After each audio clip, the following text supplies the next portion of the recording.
بسم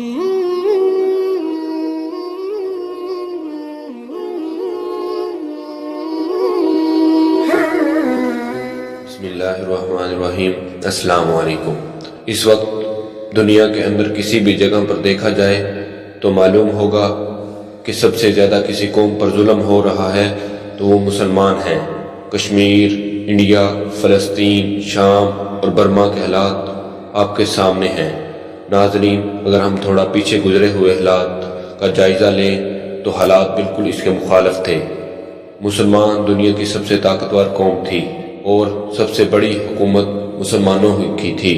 یہ حکومت کوئی 10 سال یا 100 سال تک نہ رہی بلکہ 1000 سالوں تک مسلمانوں کی حکومت عروج پر تھی۔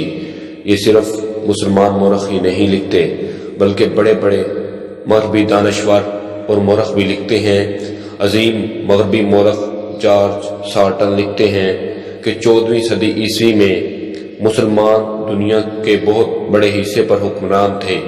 بر اعظم افریقہ اس وقت تک جتنا دریافت کیا جا چکا تھا سب کا سب مسلمانوں کے زیر اقتدار تھا۔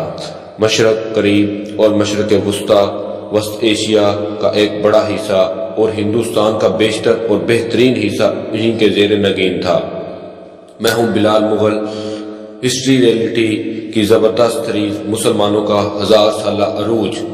یہ عروج مسلمانوں کا کب شروع ہوا، کیسے شروع ہوا، یہ سب کچھ ہم اسی سیریز میں دکھائیں گے۔ آپ کو بتاتے چلیں، مسلمانوں نے ہندوستان میں 1000 سال، اسپین میں تقریباً 800 سال، سسلی میں 264 سال اور جنوبی فرانس میں 200 سال حکومت کی۔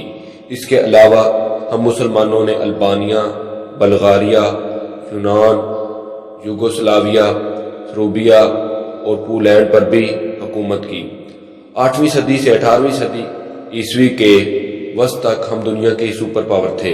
دنیا کی کوئی دوسری قوم اتنا طویل عرصہ عروج پر نہیں رہی۔ برطانیہ کو تقریباً 150 سال تک عروج حاصل رہا۔ اب برطانیہ ایک جزیرے تک سکڑ چکا ہے، جبکہ مسلمان اب بھی دنیا کے وسیع حصے پر حکمران ہیں۔ اب بھی دنیا میں 250 سے زائد ممالک ہیں جن میں 150 سے زیادہ ملکوں پر ہم مسلمان حکمران ہیں، مگر وہ والی شان نہیں رہی۔ 500 سال تک علم کے ہر میدان میں، وہ سائنس ہو یا فلسفہ، مسلمان ساری دنیا سے آگے تھے۔ اس دور میں سائنس اور علم کے ہر میدان میں کوئی قوم ہمارے مد مقابل تو کیا قریب بھی نہ تھی۔ ہم سائنس اور علم کے ہر میدان میں سپر پاور تھے۔ مسلمان اہل علم اور سائنسدانوں کی کتابیں 700 سال تک یورپ کی یونیورسٹیوں میں پڑھائی جاتی رہیں۔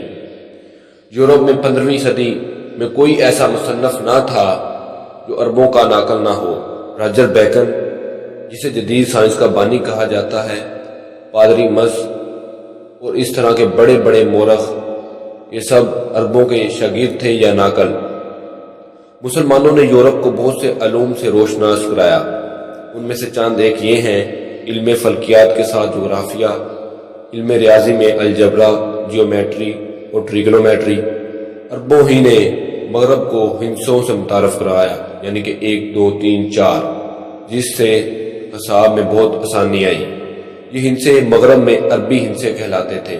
کیمسٹری کے موجد مسلمان ہیں، علم طبیعت کے موجد بھی مسلمان ہیں، نفسیات، تجرباتی نفسیات اور نفسیاتی علاج کے موجد مسلمان ہیں، بحریہ کے تحت جہاز رانی، تاریخ، طبعی سیاحت، علم الجمادات، جیولوجی وغیرہ سے ہم مسلمانوں نے ان کو متعارف کروایا۔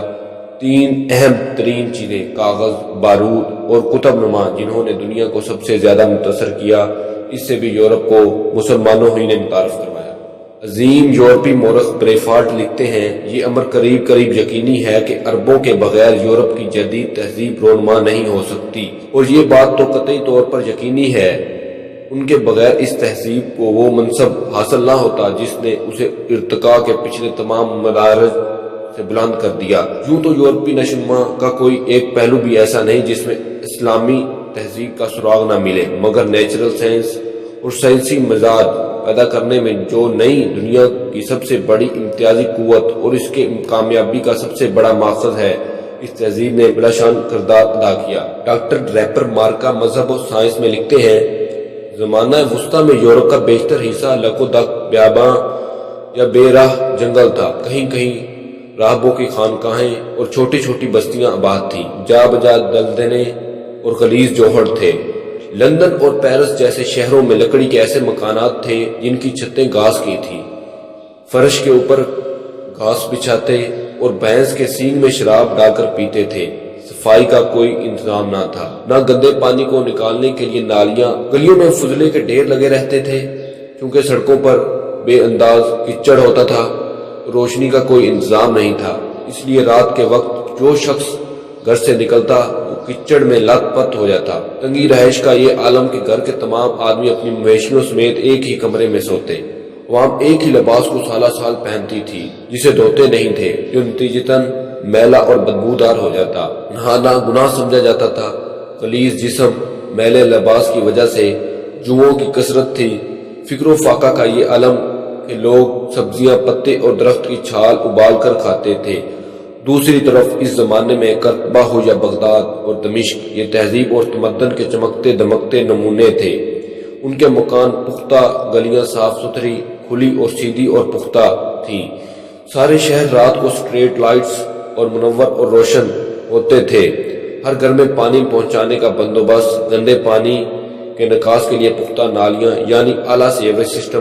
شہروں میں جگہ جگہ عوامی غسل خانے اور ٹوائلٹ بنائے جاتے جن کا مغرب میں تصور تک نہ تھا۔ شہر کی سڑکیں سیدھی اور کھلی جن کے دونوں طرف درخت، جگہ جگہ باغات اور فوارے، اور شہروں میں بہتی نہریں ہوتی تھیں۔ المقصد یہ دنیا کی قیادت و سیادت ہزار برس تک ہمارے پاس رہی۔ سیاہ و سفید کے مالک ہم تھے۔ خشک و تر پر ہمارا سکہ چلتا تھا۔ کوئی ہم سے سرتابی کی جرت نہ کر سکتا تھا۔ سائنس اور علم کے میدان میں کوئی ہمارا ہمسر نہ تھا۔ ملک کے ملک ہمارا مذہب قبول کر چکے تھے۔ مسلمانوں کے اس عروج کا آغاز کیسے ہوا اور کہاں سے ہوا، یہ سب کچھ ہم دکھائیں گے مسلمانوں کا 1000 سالہ عروج کی اگلی قسط میں۔ تب تک کے لیے اللہ حافظ۔ چینل کو سبسکرائب کریں، لائک کریں، کمنٹ سیکشن میں اپنی رائے دیں اور شیئر ضرور کریں۔